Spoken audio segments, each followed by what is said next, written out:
Alright, so let me just start off by saying that I have not watched any of the Alien movies in their entirety. I have seen a decent amount of scenes from the first movie, and as a child, I actually loved the first Alien vs Predator movie, despite its reputation. But yeah, don't expect me to go deep diving into the lore of the franchise. To be honest, I don't believe it's really imperative to know previous Alien media to understand this game's story. But of course, it will enhance certain aspects of the game if you have watched those movies, especially the first one. So I haven't been scared of any games for quite a while now. Mr. X in Resident Evil 2 Remake was probably the last time I shit myself while playing a game. I had heard that this was one of the scarier games out there, so I wanted to see if it could turn me back into a coward.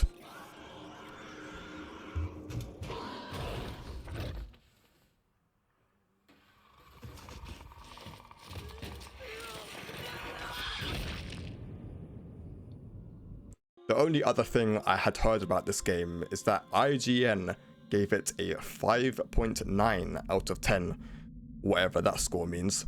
It's got to be one of the most infamous game reviews of all time.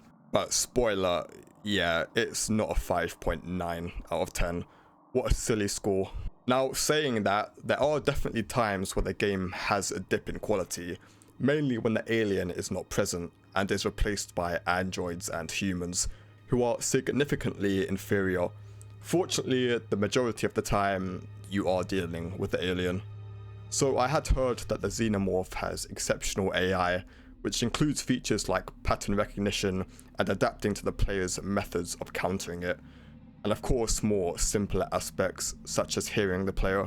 I noticed some of these while playing. For example, after blasting it with the flamethrower, the next time I tried that, the alien backed off out of range of the flames, and when I did connect with the flames again, it took a lot more fuel for the alien to run away back to its hole.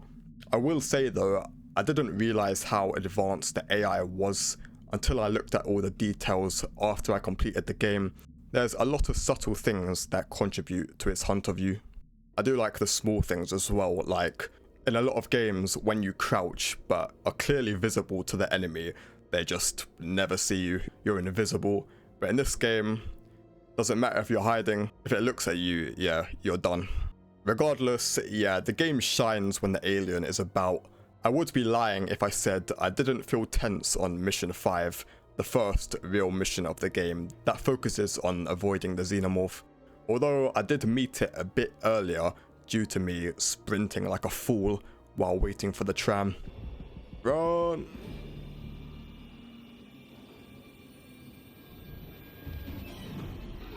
Hey! Oh my god! I would say the tension faded notably once receiving the flamethrower.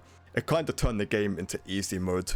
If you got spotted before having the flamethrower in your possession, then you are pretty much fucked. Unless you had a Molotov or flashbang that takes about 15 years to blow. Oh, hello. Wow, that flashbang took about 15 years. How did he even know I was here? But with the flamethrower, you always have a way out after being spotted, even when taking into consideration the adaptability the alien has to flame I mentioned earlier. I never ran out of flamethrower fuel until the very last mission. Speaking of weapons and items, there is an abundance of different ones to use. As I said, there are a few that actually scare off the alien once being spotted, but there's also ones that distract it, such as flares and noisemakers, and also some items that may not be effective against the alien will be effective against other enemy types, like the EMP against the androids.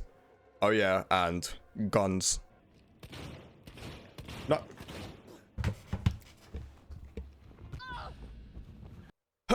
I'm uninstalling the game. It was a good run. I can't go on after that. I would say that most of these items become useful and serve their purpose at some point in my playthrough. Not the smoke bomb though. I randomly used it for the first time in the second last mission for the sake of it. I'm throwing a smoke bomb for the first time ever. I'm doing it. I just said that I never ran out of flamethrower fuel, but this also goes for every other item as well. I always had the materials to craft what I wanted, as the materials weren't exactly scarce. I guess a minor negative about the game is that the levels are pretty linear. It didn't feel like there was much optional rooms or different routes to take to get where you needed to go. It would have benefited from having more optional rooms in slightly larger overall levels, serving to actually have exploration mean something when searching for scarce materials, and also to have more routes to get past enemies. By the way, I played on hard difficulty, so I don't want to hear anyone saying, there were lots of materials because you were playing on a low difficulty. No, there's just materials everywhere. Before I move on to the other two enemy types, I just want to say that I thought the look and presentation of the xenomorph was sublime. I think the human character models look a bit dated, but the alien still looks excellent. Alright, so halfway through the game, it shifts its focus to the androids for a large chunk of time. Now, at first, I didn't mind this, and actually believed it was quite needed, as you had been hunted down continuously by the alien for hours at that point. However, the fact is that the androids are just nowhere near as enjoyable to hide and run from when compared to the xenomorph. I actually thought the androids would be a bit more frightening due to their creepy dead plastic faces, but nah, they are pretty harmless. Yeah, come get me. Come get me. You're a joke. You're a joke. I'm dancing, I'm dancing. Yeah, I'm definitely... Oh, shut up. I'm not afraid of androids, right? I'm more scared of humans. It is pretty fun to kill them though. They did humble me slightly in the mission where the ones in resistant hazmat suits turned up, but apart from that, they were kind of meh from a gameplay sense. Honestly, the human enemies were more threatening. They absolutely smoked me on my first encounter with them. But this is a fucking disaster. Oh my god, what am I doing? What? Oh my... Should I just quit the game? Like, should I just quit? I'm not gonna say I prefer human enemies to the androids, but I do take them more seriously. The best thing about the human enemies is baiting them out to watch the alien massacre them. Oh! Ha! Nice. Animation was a bit janky, but... Alright, so just a few more things I want to mention briefly before talking about the story. The sound design is very nice. I mean, I would hope so for a game like this. But honestly, I can't remember any actual tracks though. There's barely any ambient music, which I actually think is fine, as I'm not trying to get blindsided by the alien. I remember this loud ass track played at the end of the second last mission while I was being hunted. It actually briefly made the game scarier because I had zero indication of where the alien was. Well, I can't even hear him over the... Can the music turn down a bit? I can't hear anything. And the last thing I want to mention is that reading on the terminals is sometimes impossible. So I think this Sinclair...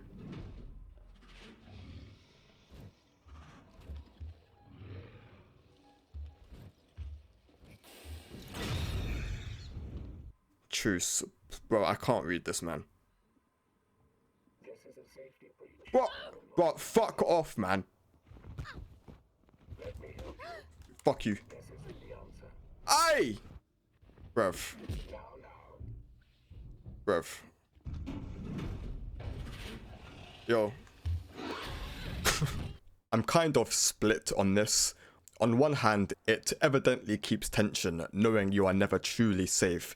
It keeps it immersive, but on the other hand, can I just read the lore that you've put into the game, for God's sake? Half the time, it's not even worth scouring through the terminals. Okay, so as for the story, as I said, it's not really essential for you to know the events from the previous movies, but of course it will add some context for this game, and nostalgia, I suppose. You play as Ellen Ripley's daughter, Amanda, tagging along on a ship to Sevastopol Station, a massive space station in the process of being shut down and decommissioned. The crew go there to retrieve the recently found Nostromo flight recorder found by this crew. They also found some derelict ship that contained a bunch of facehuggers, in which one of them infects one of the crew. This crew travelled to Sevastopol station in order to get help, but of course that didn't happen, and the chestburster burst out of her, and you can imagine what happens next. This is what Ripley gets herself into, trying to survive and of course trying to receive the flight recorder. I'm not going to break down everything. To be honest, there's not really much else to be said on the overall story. Most of the game is about doing mostly mundane stuff like fixing parts of the ship or getting medical supplies for your injured crewmate. Honestly, quite similar to Dead Space. Yeah, I think mechanics and engineers fit well into a survival horror game. I criticised the androids a bit earlier, but I do like the story behind them and why they are killing indiscriminately around the station, with Weyland-Yutani very recently buying out the station, which includes having access to the station's AI, Apollo. Weyland-Yutani programmed this AI to have the androids protect the alien specimen at all costs, as of course this corporation wants the alien for themselves. So yeah, this is why in gameplay, when the androids and the alien is in the same level, the androids just do nothing to the alien. What are you? Do something about it, man. Don't just fucking stare at it.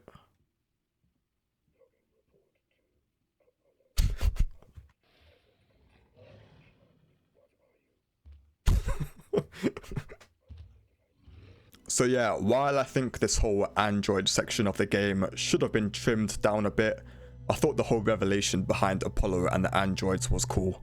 I was wondering how on earth one xenomorph managed to completely ruin this ginormous station, but it turns out there is a shitload of them. Going through this hive was a great moment after dealing with walking plastic for 4 missions in a row. However, all these aliens are seemingly chilling down here while the original one is doing all the work above. So my point still stands. How did no one on the station manage to take it down? I think Sevastopol itself is a cool setting. You can read a lot about it on the terminals when not being interrupted. The only thing I'd say is that while the whole style of the station looks cool with that retro futuristic style, 90% of the levels look the exact same. Not a lot of variation there. Finally, apart from Ripley, the characters were all pretty forgettable. Everyone apart from Ripley dies, and I couldn't have cared less. But yeah, as for Ripley, yeah, I actually quite like her. I like how she acts like a bit of a hard ass in the first cutscene, but gets humbled real quick once reaching Sevastopol. I wouldn't even say she completes that arc of not being scared of the xenomorphs anymore like you would probably expect. No, she's visibly and audibly always terrified of them, but continues to push forward, which was the correct decision as it always makes the aliens and other enemies in the game continue to feel like a threat throughout. It would lose a bit of that fear factor if she eventually acted like the alien didn't faze her anymore. So yeah, the story isn't too complex or anything, but I don't believe it really needed to be. What there was of it, I enjoyed it, and it served its purpose. The gameplay and atmosphere was the main appeal for me. Plus, for the fans of the first movie, or any of the other movies in general, it was likely cool to play as Ripley's daughter. And again, I haven't watched any of the movies, but I would assume the game contains a lot of fan service and nostalgia. In conclusion, Alien Isolation is a well-executed game that captures the essence of the first movie, especially with its tense, claustrophobic atmosphere and encounters with the xenomorph, which boasts impressive AI, especially for its time. As I said, when the alien or aliens are involved in the gameplay, the game's quality is at a very high level, which thankfully is the majority of the time. Even though I never really got scared, I can appreciate the detail put into the game through the AI, sound design, atmosphere to make it scary. By the way, I would say it is a scary game, but personally I'm pretty sure I'm just numb to being frightened in a game at this point. But the game was tense enough for me to have a lot of fun while the alien was hunting you. As discussed, the game does drag on a bit, mainly with the whole android plot, and about halfway through the game, it loses some fear factor due to having access to a load of items to lessen the threat of enemies, and the ingredients for these items and weapons are just a bit too abundant. The story is simple but decent, but again, I don't really think a game like this needed a masterful story. So what score would I give this game? A 5.9? No, definitely not. I'm stuck between a 7 or an 8. When the alien is present, I think the game is like a 9, but when it's not around, it's like a 7 or 6. Maybe I should give it a 7.9, but nah, I'll give it a 7, bordering on an 8, very close to an 8. And to know 7 is not a bad score, you fucking idiots. A 7 is a good game. If a mission or two were cut from the Android section, and maybe just slightly better level design in general, it would have definitely been an 8 for me. Regardless, I'm looking forward to the sequel. They have a big opportunity to improve a lot on the original. More varied levels, actual scarce materials, finding ways to make the AI even better, and likely having more xenomorph types, such as, of course, a queen, and maybe even one of those dog ones, runners I think they're called. But yeah, that's a video for another day. Goodbye.